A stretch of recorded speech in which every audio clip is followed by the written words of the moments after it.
here today at El Centro Inmigrante on Fallen Workers Day to honor the lives of workers who have either been injured or lost their lives on the job, whether it be because of an accident, whether it be because of non-compliance with safety standards. We're here to honor those who have lost their lives on Staten Island, throughout the city, and throughout the country.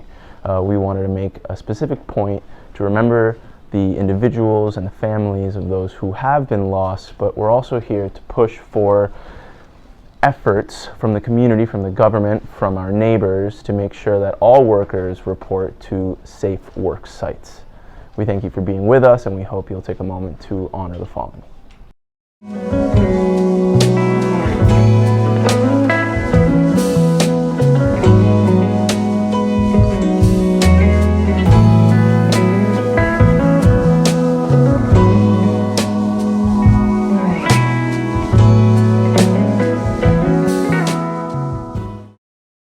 Today we are here to also deal with a labor crisis when it comes to labor rights, where the lives of the labor force are disvalued and put to the side and not respected in the way that they should be. As you know, the 28th of April is the Day of the Fallen Worker, and for many years a lot of day labor centers and organizations like ours have commemorated this day to honor the persons of those who have died, who have been hurt, or who have fallen sick because of conditions on the job. In that same way, we are fighting for spaces, for safe work spaces, and that worker protections be increased and be used to benefit the worker primarily, and not just the bosses or the company owners. This year, we are part of a campaign that is reflected on all the posters that you're all holding called Dale, and we want to send a collective message to a national audience to remind everybody that we have lost and continue to lose a lot for those who stay outside of the protections that we're asking for, and that every fallen worker is evidence of a crisis that is facing our workforce, and that it's time to demand respect and action on behalf of our authority to ask for the protections for those who work. So we're here to ask for very specific things. One thing that we are recognizing is that there is a labor rights crisis. Every day, the percentage of those who die on the job or increases to inconceivable levels. And more on top of a global pandemic that affected our workers. So the Day of the Fallen Worker is a space where we honor those who have fallen and we fight for the rights of those who are still alive. This 2022, we are a part of this campaign, Dale. Because it gives us an option to actually be able to fight for these workers' rights and recognize that these workers are victims of labor exploitation, and that we are ready to bring attention and call out these abuses. The deaths of all of these workers is evidence of a national crisis. Whether it be because of accidents or impacts to their health, including addiction, suicide, and even sickness from contagious diseases like COVID or any of the others that affect our workers, this is an indication that there is a crisis at a national level that affects our workers throughout the United States. So this crisis is made evident by the high number of workers who have died, migrant workers specifically, as well as children who have been left as orphans because of these similar deaths. So we have been able to see these testimonies from workers across the larger sectors and areas of the entire nation. A single death on the job isn't acceptable, and there's evidence that there are systems, that the systems that are supposed to be in place for the protections aren't working the way that they should be. The deaths on the job are preventable, and there are protections and there are rights and there are regulations that are intended to protect the health and the safety of our workers, but employees are preferring their profits over and at the expense of our workers' health and safety. The workers our lowest income, our lowest making workers are the ones who are most impacted because they can stay home and lose their income. In the same population, there are workers who are even more vulnerable because of their migration status, and are unfortunately victims of bad acting employers who will threaten them, especially if they try to use their voice to report labor violations. On top of that, this is a big part of our campaign advocating on behalf of excluded workers, because these same workers fell out of the benefits and the access to resources that were offered during the pandemic to those who had some sort of status or documents.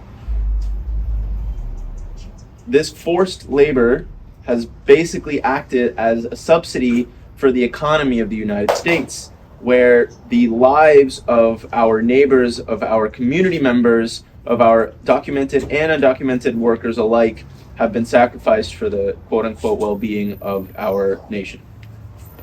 The worth of our workers and recognize that there are those who are more vulnerable.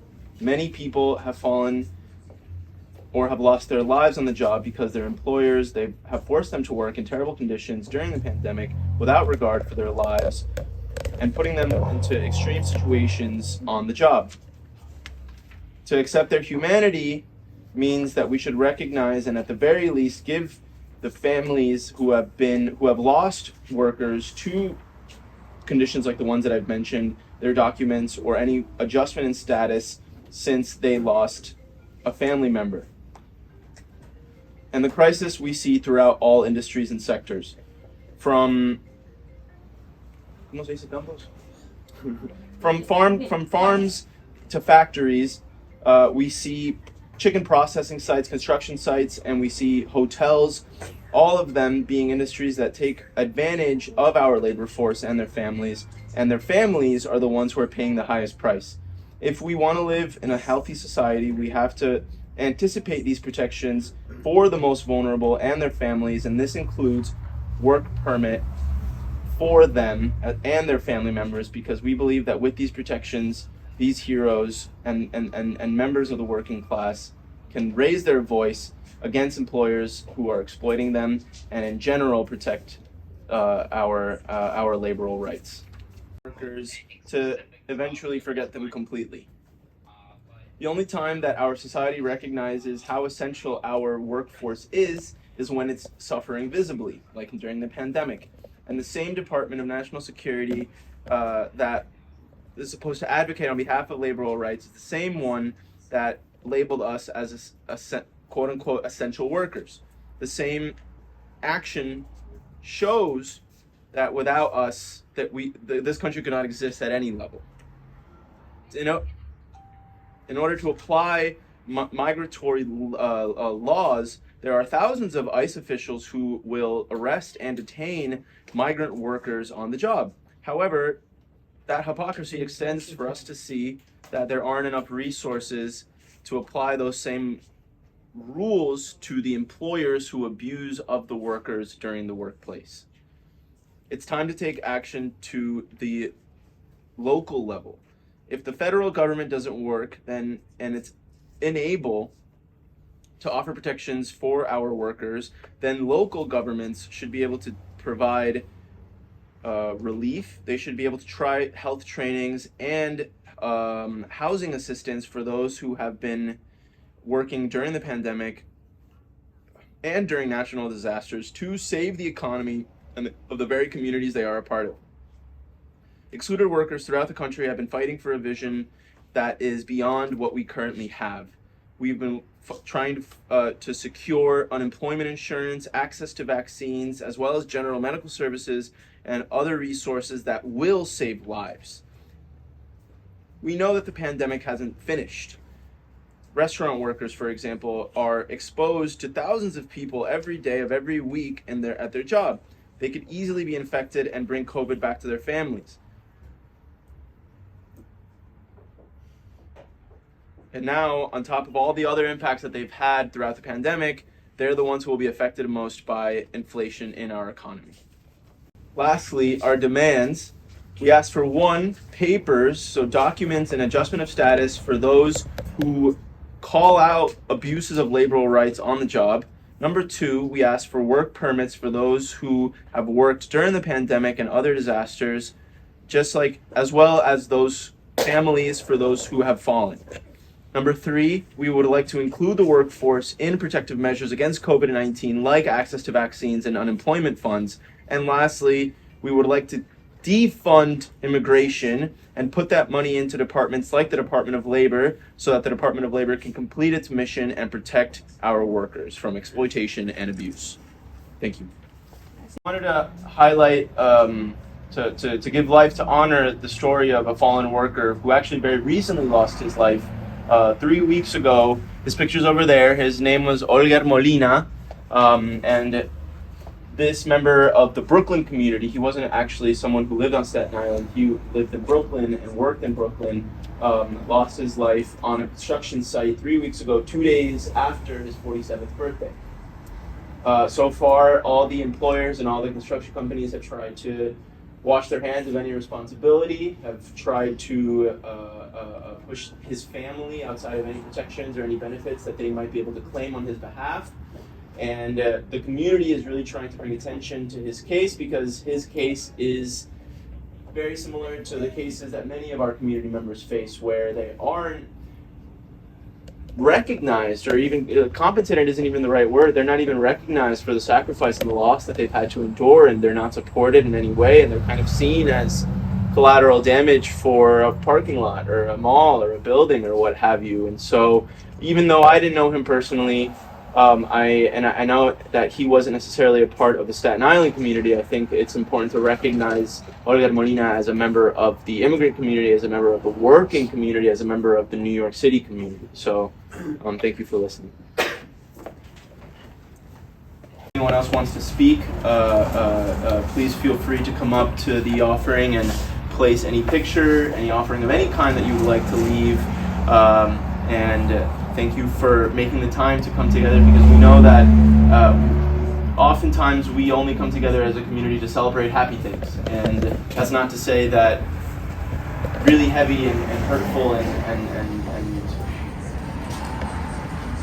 impacting things don't happen to us. And I think it's just as important for us to come together for those moments as much as the other more festive ones. So thank you for coming. Thank you for taking the time, and please take the monies because they will go to waste. Queremos presentar a Abu. Oh, and we would like to present Abu, the chair of the Staten Island Immigrants Council, to share a few words. Good afternoon, everyone. Good afternoon. So, again, I just wanted to take a moment just really to thank all this, I would say, colleagues, friends, and family, because I have been working with them for a while now as a co-chair of the Staten Island Immigrant Council. I think it's a moral obligation for me to come to support initiatives, actually created by Michelle Molina and her staff. And as an immigrant myself, I think anything related to empower the immigrant community, it's a moral obligation for me to be there and to show support. What happened to Mr. Molina maybe happened to a lot of brothers and sisters, immigrants throughout America. And I think maybe this happened every single day. And such thing actually should make us reflect about the importance of sticking together and be one family, one community. Because I have been there myself. As I usually say, I learned my English here in Staten Island. I'm originally from West Africa, from Senegal, and my sister Fatou here, she's from Liberia, and all of my brothers and sisters sitting here, from Mexico, from Ecuador, from somewhere else, in the world. We come here just to meet our American dreams. And the importance of advocacy today has been shown and reiterated about the importance of raising our voice for the right cause. And that's what we have been doing, me and Reverend Troyer, Michelle Molina, under the Staten Island Immigrant Council, is to make sure and to ensure that every single voice is heard here in Staten Island, but not only Staten Island, but citywide. Because yes, I usually say that the daily workers, we call them daily workers, hardworking people, fathers, mothers, children, every single day give their life for the right cause. Therefore, this is not something we wanted to hear, but unfortunately happened. And Mr. Molina families are in our prayers. And therefore, again, I would like to ask each of you to keep him in his prayers and his family as well. Not even in America, but from Mexico as well. And just to conclude, to tell you that you have our full support. We have the Staten Island Immigrant Council, which is the umbrella coalition for so many organizations, not only the African organization, but some other affiliated organization in Staten Island. And we will make sure, right? We will make sure again to find ways to solve the issues affecting the immigrant community. That's what I wanted to say. And again, thank you to my brother and thank you to all of you. And I look forward to seeing you soon again because we are in the same family again. Thank you to all of you.